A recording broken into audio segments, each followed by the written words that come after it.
أهلًا ومرحبًا بكم في برنامجكم المفضل Coffee Talk with سما سمير. عاملين إيه؟ يا رب تكونوا بخير. إيه رأيكم في الbackground؟ يعني حسيت إن أنا محتاجة أغيّرها عشان ما تزهقوش، وما عليكم من اللمبة اللي هناك دي باشغّلها عشان بالليل أبقى شايفة داريدة. ف مش قادرة أقوم أشيل أي حاجة تاني من ورايا، لو في أي حاجة مش في مكانها أعتقد إن الدولاب مفتوح، بس أنا يا جماعة مش هيبان إن شاء الله. فيديو النهارده بجد، بجد من الحاجات اللي كانت تاعباني جدًا، جدًا في مرحلة ما في حياتي، فزي ما أنا معوّداكم إن أنا مش باطلع أتكلّم في أي مواضيع، أنا باطلع أتكلّم في مشاكل حقيقية، حاجات بابقى فعلًا عايزة أساعدكم فيها، لإن بتبقى دي حاجات أثّرت فيّا أو حصلت لي وأنا صغيرة وما لقيتش حد ينصحني، فأنا جاية عشان هنا أنصحكم عن الرهاب الاجتماعي. واللي مش عارف يعني إيه رهاب اجتماعي، يعني إن أنتِ تخافي تتكلّمي مع حد، تخافي تدخلي أماكن، تخافي تتعرّفي على ناس جديدة، دايمًا بتقعدي تبُصّي حواليكِ الناس دي بتبُص لي، الناس دي شايفاني مبهدلة، لأ أنا خايفة أروح المكان ده، لأ أنا مش عايزة، يعني تبقي أكنِّك كده حاطة نَفْسِك في مكان كده، خايفة من كل الناس، خايفة من كل حاجة، بيكون عندِك رهبة، بيكون عندِك رهاب تدخلي مكان جديد، تدخلي علاقة جديدة، تصاحبي ناس جديدة، تغيّري مدرستِك، تدخلي جامعة جديدة، تتعرّفي على ناس. هنفهم أكتر لمّا نخُش في الموضوع دلوقتي.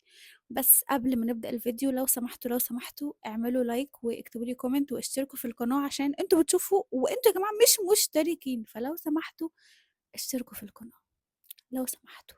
طيب ندخل في موضوعنا. في ناس كتير ممكن يكون عندها رهاب اجتماعي بس هي ما تعرفش إن هي عندها رهاب اجتماعي. طب إزاي تعرفي إن اللي عندِك ده رهاب اجتماعي؟ هاقول لِك مثلًا مواقف وشوفي لو المواقف دي بتحصل لِك أو أنتِ بتحسي الإحساس ده وأنتِ في الموقف ده، فأنتِ كده عندِك رهاب اجتماعي، وإن شاء الله في الفيديو ده أنا هاقول لكم إزاي تتخلّصوا منّه، إزاي ما يكونش عندكم، وإزاي تحلّوا المشكلة دي. أوكي يا جماعة، خلّينا نبدأ من الأول ونفهم أصلًا الرهاب الاجتماعي ده بييجي لنا ليه؟ هل هو بييجي لنا بسبب إن إحنا بنتعرّض لمواقف وإحنا صغيرين، والّا هو بيكون وراثة، والّا هو بيكون أصلًا البني آدم مولود بيه؟ اللي أنا متأكدة منّه إن هو مش شرط خالص إن أنتِ تكوني مولودة عندِك رهاب اجتماعي، ممكن تكون حصلت لِك مواقف كتير وأنتِ صغيرة، فهي دي اللي خلّت إن أنتِ يكون عندِك رهاب اجتماعي. يعني مثلًا كلنا اتعرّضنا لمواقف زي كده، إن أنتِ مثلًا وأنتِ صغيّرة لمّا تقومي تجاوبي على سؤال تلاقي زمايلِك بدأوا يضحكوا عليكِ، تلاقي المُدرِّس راح قال لِك مثلًا استهزأ بشكلِك بردِّك على الإجابة، أو اللي هو قام مثلًا قال على مشكلة فيكِ، فتلاقي طبعًا الفصل كُلّه عمّال يضحك عليكِ. فهي المشكلة أو الرهاب الاجتماعي ده بييجي لنا من كده، من وإحنا صغيّرين، زي مثلًا إن أهلِك يهزّقوكِ قدّام حد أو يقولوا عيب فيكِ قدّام حد، أو يقولوا سِر أنتِ كنتِ قايلاه قدّام حد أو حاجة غلط أنتِ بتعمليها، أو أيًا كان بقى إيه الحاجة دي، المهم إن هي بتكون سواء في المدرسة أو في البيت، بتكوني أنتِ اتعرّضتِ لمواقف زي كده، فدي اللي بتبني جواكِ الرهاب الاجتماعي، بتخلّيكِ إن أنتِ خايفة. طول الوقت بتبقي خايفة، مثلًا ممكن تتسألي سؤال في الفصل أنتِ عارفة الإجابة وواثقة ومتأكدة منها، بس أنتِ عشان خايفة إن المُدرِّس مثلًا يستهزأ بيكِ أو صحابِك يضحكوا عليكِ أو تغلطي أو تتهتهي وأنتِ بتتكلمي، بتقولي لأ أنا مش هاقوم عشان أنا خايفة يحصل معايا كذا، كذا، كذا، فده كده بيكون رهاب اجتماعي. ممكن تكوني أنتِ كبيرة في الجامعة نفس الحكاية برضه بتكون عايزة تقومي تجاوبي على حاجة أو عايزة تسألي على حاجة، بس أنتِ خايفة إن أنتِ تقومي تتكلمي عشان ما حدش يضحك عليكِ.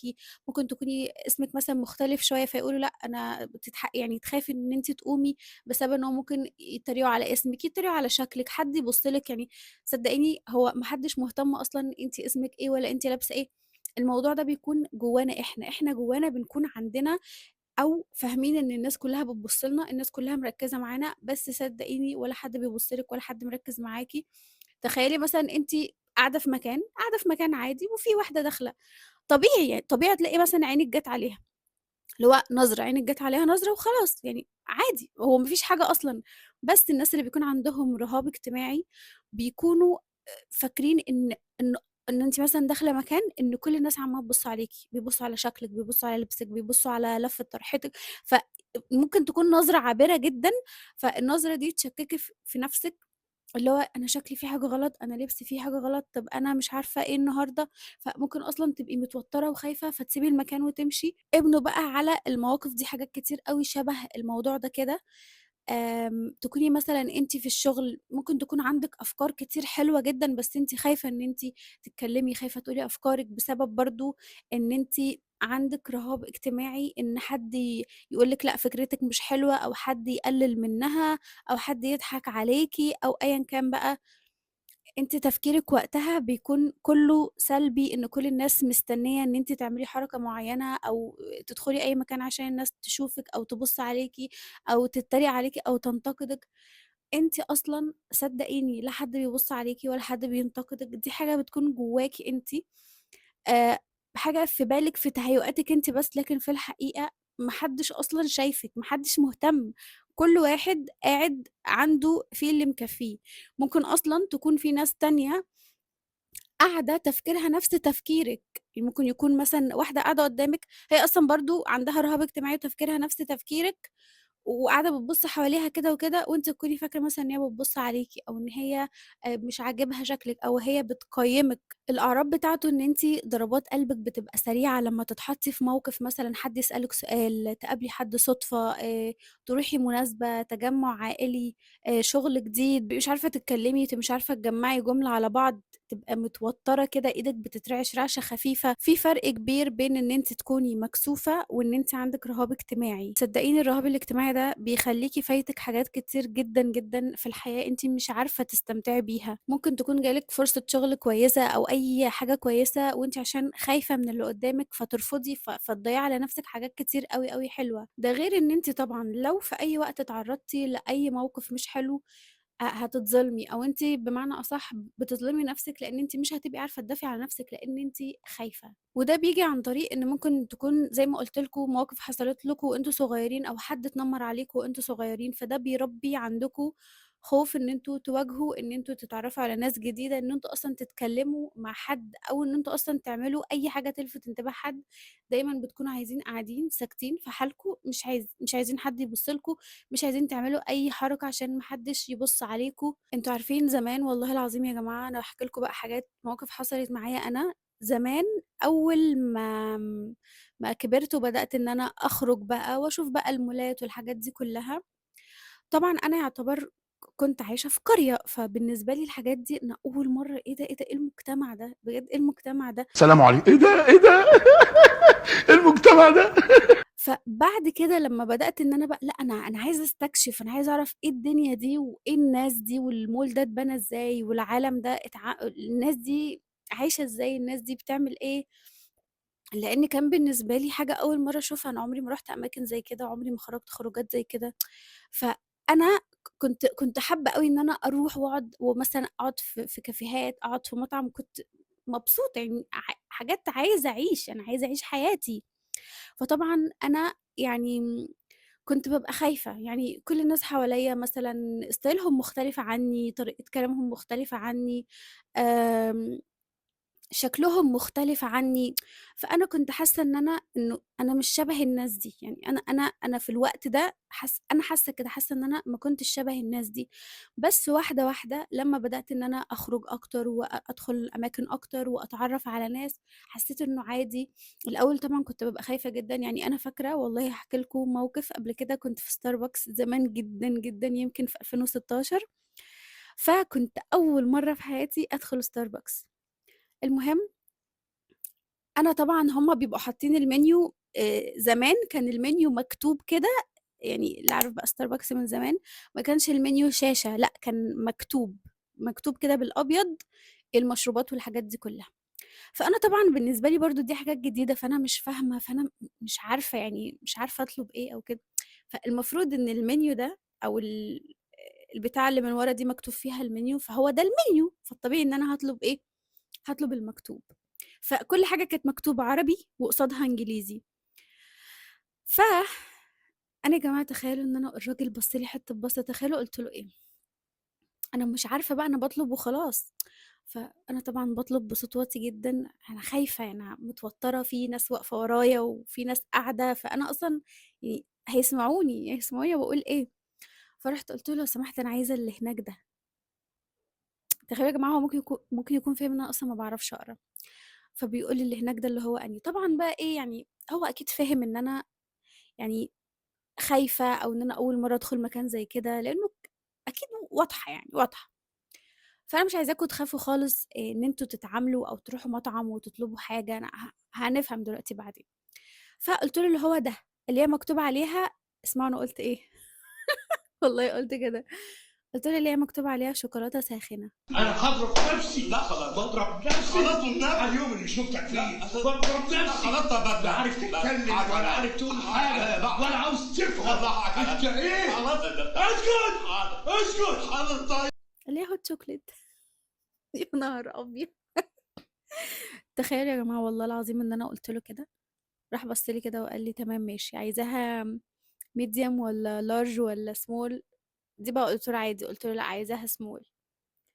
وكانت أبشع حاجة شربتها في حياتي بجد، أعتقد كنت المفروض أروح أجيب سُكّر وأحطه، فأنا شربتها كده تقريبًا من غير سُكّر، مش عارفة، المهم ده مش موضوعنا. ده كان أول موقف في حياتي أتعرّض له. طبعًا اتعرّضت لمواقف كتير بقى وأنا في المدرسة، كان عادي المدرسين بيوقّفوني يهزّقوني أو بس بُصّوا هاقول لكم حاجة، دي أصلًا مواقف ما فيش حد فينا مش بيتعرّض لها، بس في ناس بتأثّر فيهم وفي ناس زيي بصراحة المواقف دي ما أثّرتش فيّا في حاجة، إن أنا كنت مثلًا أقوم مثلًا مُدرِّس يقول لي كلمة أو مُدرِّسة تتريق على شكلي أو صحابي اللي في الفصل يقعدوا يضحكوا، بصراحة الحاجات دي ما كانتش عادي أنا أصلًا مش فاكرة، بس أكيد حصل لي كده، فاكرة إنه حصل لي كده، بس الموضوع ما أثّرش فيّا لدرجة إن أنا مش فاكرة ولا موقف منهم. آآ فهي المواقف دي اللي بتعمل فينا كده. طيب موقف تاني برضه كنت في Starbucks مش عارفة ليه كل موقف في Starbucks، كنت شُفت اسم مشروب على اليوتيوب، فكتبته عندي في ورقة وقُلت لمّا أروح كان بتاع يوتيوبر أنا باحبها أوي، وقُلت لمّا أروح إن شاء الله أنا هابقى أجيب المشروب ده. المشروب اسمه Ice Shaken White Mocha 2 Pump Regular Coffee و2 Pump Vanilla تمام، أنا بقى رُحت قُلت له إيه، أنا كنت كاتباه في ورقة وقاعدة بقى أول ما دخلت قاعدة ماسكة الورقة عمّالة أقرا، أقرا، أقرا، أقرا، أقرا عشان ما أروحش أغلط هناك، كنت مرعوبة، مرعوبة والله يا جماعة كنت بابقى رايحة عند الكاشير كده ورجلي بتخبط في بعض، فرُحت قُلت له أنا عايزة كذا، كذا، كذا، بس بدال ما أقول له shot اللي هو shot espresso قُلت له shit. تخيّلوا يا جماعة والله قُلت له عايزة ice shaken white mocha 2 pump regular coffee مش المهم يعني إن أنا قُلت له بدل ما أقول له 2 shot 2 shot والله العظيم راح عامل لي كده، قال لي shit والّا shot قُلت له أنهي الصح؟ قال لي الصح shot قُلت له يبقى shot. فوالله العظيم الموقف ده بقى يا جماعة اللي فعلًا هو طبعًا يعني كانت نظرته ليّا صعبة جدًا، بس والله العظيم من بعد الموقف ده وأنا بقى خلاص بقى قُلت لأ stop أنا مش هاخاف، أنا أصلًا يعني أنتم أصلًا توتُّركم هو اللي بيخلّيكم تغلطوا، يعني أنتم أصلًا لمّا تبقوا متوتّرين ده هيخلّيكم تجيبوا العيد، يعني التوتُّر هيخلّيكم أصلًا تغلطوا وتخربوا الدنيا. فقُلت إن أنا مش هاخاف تاني، مش هاتوتّر، أنا واحدة واثقة في نَفْسي، أنا واحدة باروح مكان بادفع فلوس، فأنا هادخل بكل ثقة وهاقول، قُلت بقى غلط، قُلت صح، عادي، الواحد هيفضل يتعلّم. فمن وقتها وأنا بقى بقيت باعتمد الطريقة دي، إن أنا I don't care أنا بجد مش هاممني الناس تبُص لي إزاي، بقى شكلي حلو، شكلي شبههم، شكلي مش شبههم، مش مهم، أنا خارجة أتبسط بفلوسي، أنا ما باخدش حاجة من حد، ما باروحش لحد أقول له أكّلني والّا شرّبني ببلاش، أنا واحدة بفلوسي بادفع، باقعد، من حقي إن أنا آخُد أحسن خدمة زي أي حد. فالمشكلة كانت فيّا، ما كانتش في الناس، هُم لمّا الناس بتشوفِك مهزوزة، متوتّرة، بيحاولوا إن هُم يضغطوا على الحتّة دي، بيحاولوا إن هُم يلعبوا على النقطة دي، أنتِ أصلًا خايفة، أنتم عارفين بقى الواحد لمّا بيشوف حد مهزوز، متوتّر، خايف، فبيحب إن هو إيه، يعني يدوس على النقطة دي أكتر. فأنا إمتى بقى قُلت لنفسي إنه خلاص أنا مش هاخاف تاني، مش هاعمل تاني، لمّا بدأت إن أنا أحُط نفسي في المواقف، لمّا بدأت إن أنا ما اهتمش وأقنع نفسي، أقنع عقلي إن أنا أنتم مين، يعني أنتم مين الناس دي عشان تقيّمني، أو حتى لو أنا مثلًا الشخص اللي أنا قُلت له shit بدال shot ده، الشخص ده أنا هاشوفه في حياتي تاني؟ أنا ما شُفتوش تاني، أنا ما شُفتوش تاني، فأنتم اقنعوا نفسكم بكده إنه البني آدم اللي أنتم مثلًا ده اتوترتوا قدّامه أو قُلتوا كلام غلط أو أنتم خايفين إن هو أو حصل موقف محرج قدّامه، اتأكدوا إن أنتم البني آدم ده عمركم ما هتشوفوه تاني، مش هتشوفوه تاني، فما تخافوش إن أنتم ترجعوا تروحوا المكان ده، لإن في ناس مثلًا لو حصل لها موقف مش حلو في مكان خلاص استحالة إن هي تدخله تاني، لأ روحوا وادخلوا وعادي المواقف المحرجة دي أي حد في الكون ممكن إن هو يتعرّض لها ما فيش مشكلة. فلمّا بدأت أقول لنفسي أنا مش مستنية حد يقيّمني، مش مستنية حد يقول لي يقول لي شكلِك أو مش طبعًا استحالة هتكونوا مثلًا واقفين في مكان وتلاقوا حد يقول لكم شكلكم والّا لبسكم والّا مش عارفة إيه، بس دي زي ما قُلت لكم حاجات بتكون خوف من جوانا إحنا، فأنتم لمّا تقنعوا عقلكم وتحطّوا نفسكم في الموقف، يعني مثلًا أنتِ بتخافي من التجمعات، لأ روحي تجمعات. مثلًا حد قال لِك كلمة مش حلوة، ردّي عليه، يعني ردّي، أنا عارفة إن إحنا في المواقف دي بنكون يعني مثلًا أنا أوقات كتير أوي كنت باخاف أرُد، كنت باخاف آخُد حقّي، فلمّا بدأت إن أنا مثلًا حد يقول لي كلمة تضايقني، أرُد عليه، أنا عايزة أقول لكم إن أنا أي نعم بيبقى قلبي بيدق بسرعة جدًا وجسمي كُلّه بيترعش، بس أول ما الموقف يعدّي خلاص. أنا باتبسط وثقتي في نفسي بتزيد والرهاب الاجتماعي ده بيقل، فباقول عادي أهو، أنا رديت أهو خدت حقي وما حدش كسفني وما خُفتش من حد، والشخص اللي أنا رديت عليه ده ما قتلنيش، عادي، عادي إن أنا أرُد وأقول مثلًا لأ، أو أقول لحد لأ لو سمحت ما تتكلمش معايا كده، حد بيتريق على شكلِك لأ، لأ، لأ، ده مش مقبول خالص، بعد إذنِك ما تتريقيش على شكلي، حد مثلًا اتريق على ستايلِك لو سمحتِ بكل ذوق وكل أدب. كلنا المواقف دي بنتعرّض لها من قرايبنا، حد اتريق على شكلِك، لو سمحتِ ما تتريقيش على شكلي، وِش كده، يعني دي حاجة ما فيهاش هزار. ممكن هُم طبعًا الناس دي هيكونوا متعودين إن أنتِ ما بتردّيش، ما بتتكلميش، أو بتقولي لهم مثلًا ليه شكلي ماله، لبسي مش حلو، طب خلاص أنا هاروح أقلعه، طب خلاص أنا مش هالبسه تاني، هُم متعودين منِّك على الردود دي، فلمّا تبدئي تقولي لأ عاجبني، أنا ما طلبتش رأيِك مثلًا، صدقيني، صدقيني والله ما هيقدروا إن هُم يضايقوكِ تاني، مش هيقدروا يقولوا رأيهم فيكِ، ليه؟ لإن أنتِ مش مهتمة، أنتِ الأول كنتِ مهتمة. فلمّا بتدّيهم أنتِ الreaction بتاع ليه شكلي مش حلو أو ماله أو خلاص أنا مش هالبسه تاني أو خلاص أنا هاروح أرجّعه أو، فبيبقى هم كده تحسّي إن هم ليهم سُلطة عليكِ أو إن هم بيهزّوا ثقتِك في نَفْسِك شوية، فلمّا تقولي هم بيهزّروا أنتِ كمان هزّري برضه. مثلًا هُم بيهزروا، أنا كمان برضه باهزر، هو ده هزاري. طرحتِك كده لأ، لفة الطرحة دي مش حلوة عليكِ، ارجعي للفتِك القديمة. لأ، بس أنا حاسة إن كده شكلي أحلى بكتير، أنا عاجباني دي جدًا. أنتِ بس هتتعودي يعني أمّا تشوفيني بيها مرّة و2 هتتعودي على اللفة دي، وهتعجبِك زي ما هي عاجباني.